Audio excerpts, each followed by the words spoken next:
But let's unpack this. We are strapping on some heavy chrome today and diving into a really powerful, kind of painful artifact of 1990s anime. Yeah. The 1993 2-episode OVA, Battle Angel. For a lot of Western viewers, I think this was a real gateway. Yeah. Oh, absolutely. It's true. And when you look at the source material, the Gundam manga, it's huge. It's sprawling, epic, always expanding its world. Right. But this animation, directed by Hiroshi Fukutomi, it feels very deliberate, like an act of reduction. It strips away tons of lore, really, and just focuses like a laser on a few core themes. It crafts this emotionally raw, self-contained tragedy. So our mission today, pretty simple. Yeah.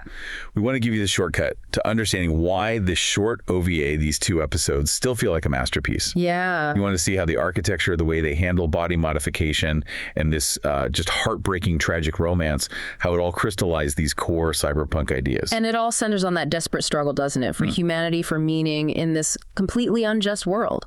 So the first thing that really hits you about Battle Angel, I think, is the physical setting. It's just immediate. A visceral statement about class. Totally. You've got this stark split world. Yeah. This floating city, Zalem, you know, up high, pristine, you can't get there, and then suspended way below it, the scrapyard. Yeah. Literally a trash heap. Yeah, it's all laid bare.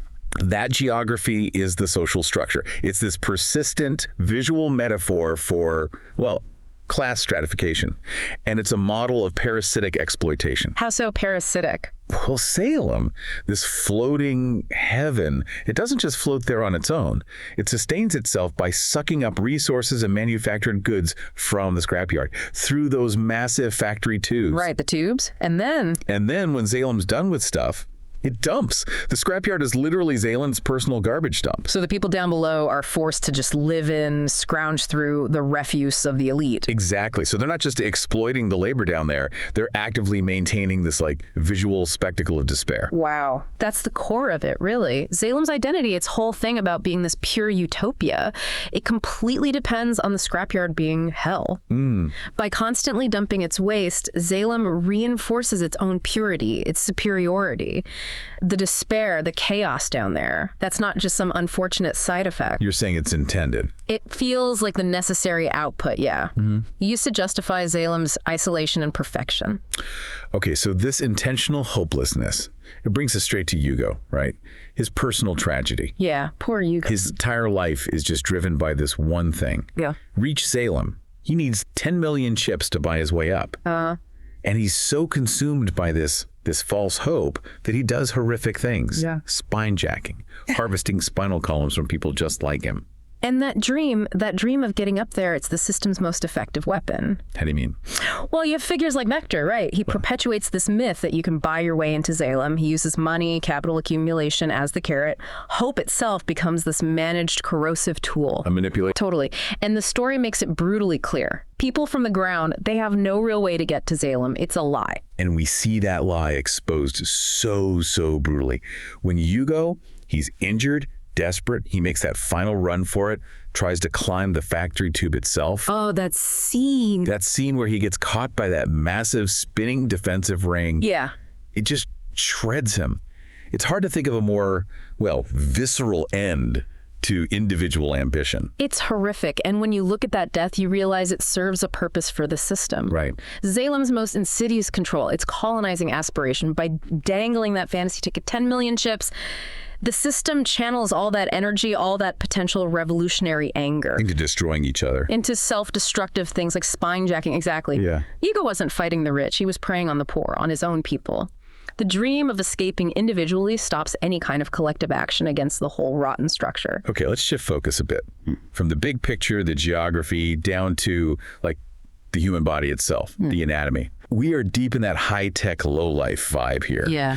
Cybernetics are just everywhere in the scrapyard. Absolutely ubiquitous.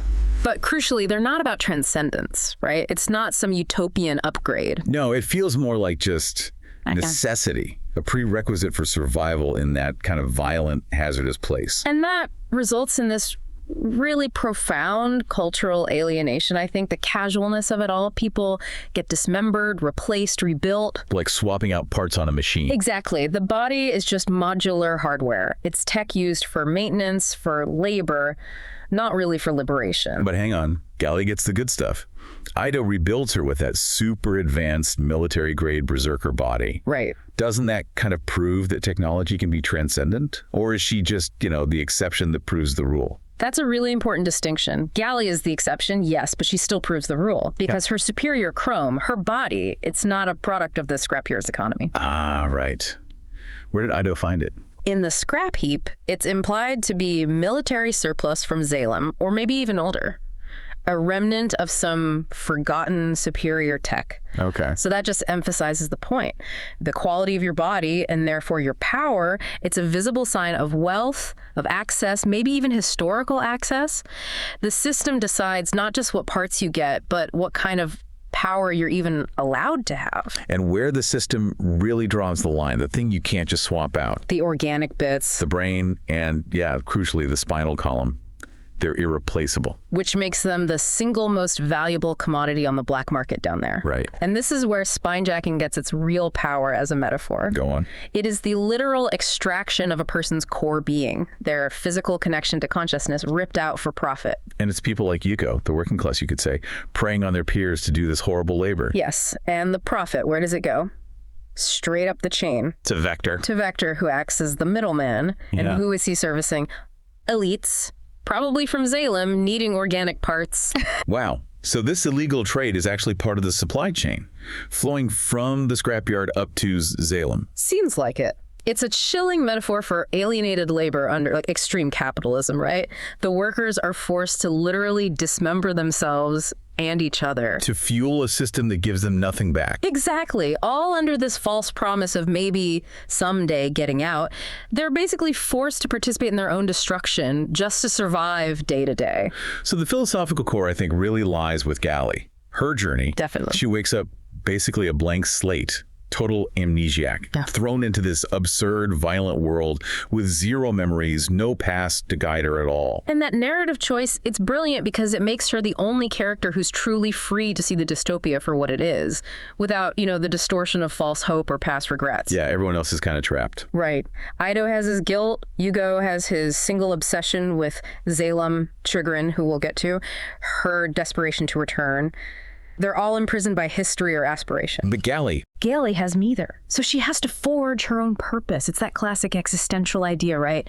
Existence precedes essence. She defines herself purely through her actions, her choices. And we see her build that identity right in front of us. Deciding to protect Ido, that's a choice. Becoming a hunter-warrior, choosing a profession, even a violent one. And then finally, making that incredibly vulnerable choice to love Yugo. These choices are her identity, whatever her past was. But what complicates this freedom immediately is her body. Right, her mind is blank. But her physical shell, it retains this fierce, innate kind of scary muscle memory.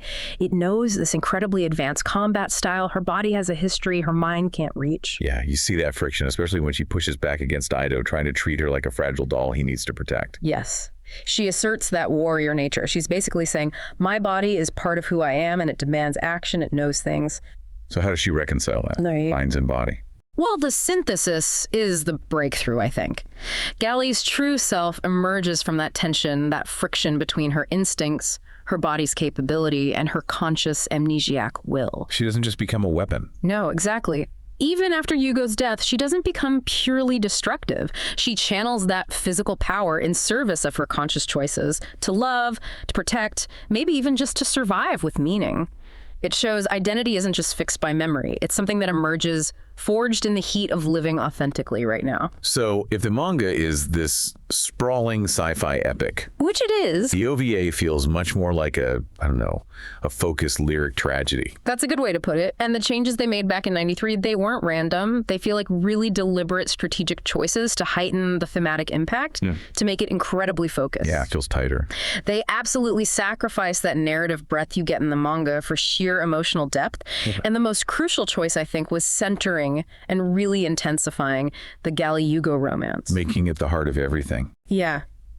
By framing the entire cyberpunk dystopia, all that systemic oppression, through the lens of this intimate, doomed love story, it makes it all feel intensely personal. That makes sense. What else did they change? Well, They streamline the lore heavily. Like, they never actually name her martial art Panzerkunst. Oh, yeah. I didn't even notice. Right. It's just presented as this mysterious innate ability she has, which puts the focus squarely on the mystery of her identity, who is she, rather than getting bogged down in technique names and history. Okay. And the villains. The character work, too. They basically combine multiple threats from the early manga, like Makaku and Kinuba, into this one recurring villain, Kurosika. The big cyborg guy. Yeah, and that makes Galli's conflict feel much more personal, more contained. She's not just fighting a monster of the week, she's fighting this persistent, tangible evil that keeps trying to destroy the people she cares about. What's also fascinating in thinking about changes is Chirin. She's an OVA exclusive character, right? She's not in those first couple of manga volumes. Correct. She was created specifically for the OVA. Ido's former lover, obsessed with getting back to Zalem. Why add her? What did you do for the story? Chirin is crucial, I think. She serves as this tragic mirror for Yugo. Oh, interesting. Yeah, she amplifies his obsession, but from a different angle, someone who supposedly knew Zalem. It unifies that theme of Zalem's corrupting influence across the main cast. She shows that this desperation, this dream of escape, it poisons everyone, not just the young and naive like Yugo. And her fate. Her fate being slaughtered by Vector and basically used for parts just hammers home that even those who were once closer to the top, they're still just material. Raw resources to be exploited by the system, just like Yugo down on the muck. So the result of all these changes is this really tight, self-contained masterpiece. Yeah.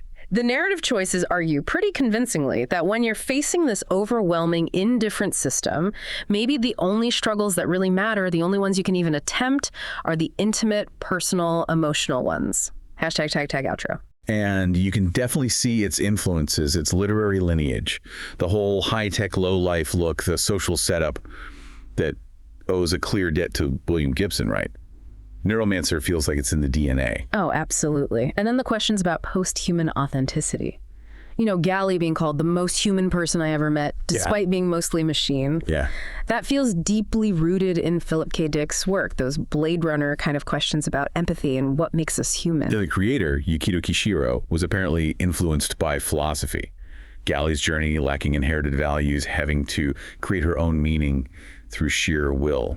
Yeah, in this ruined world where everything traditional has collapsed, it aligns pretty neatly with the sort of Nietzschean idea of self-overcoming, doesn't it? Finding value because the old values are gone. So wrapping up, the real enduring strength of this 1993 OVA is that incredible focus, that distillation you mentioned earlier. I think so. The story isn't about saving the world. It's about the desperate, ultimately doomed attempt to save just one person within it.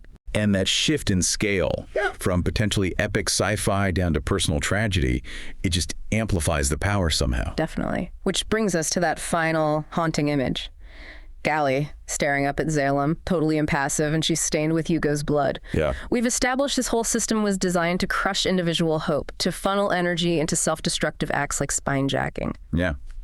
The final thought for you, the listener. Yeah, it raises this really important question, I think. If the most meaningful struggle is the personal, emotional one, like the OVA suggests, what happens to the human soul when the system makes winning impossible?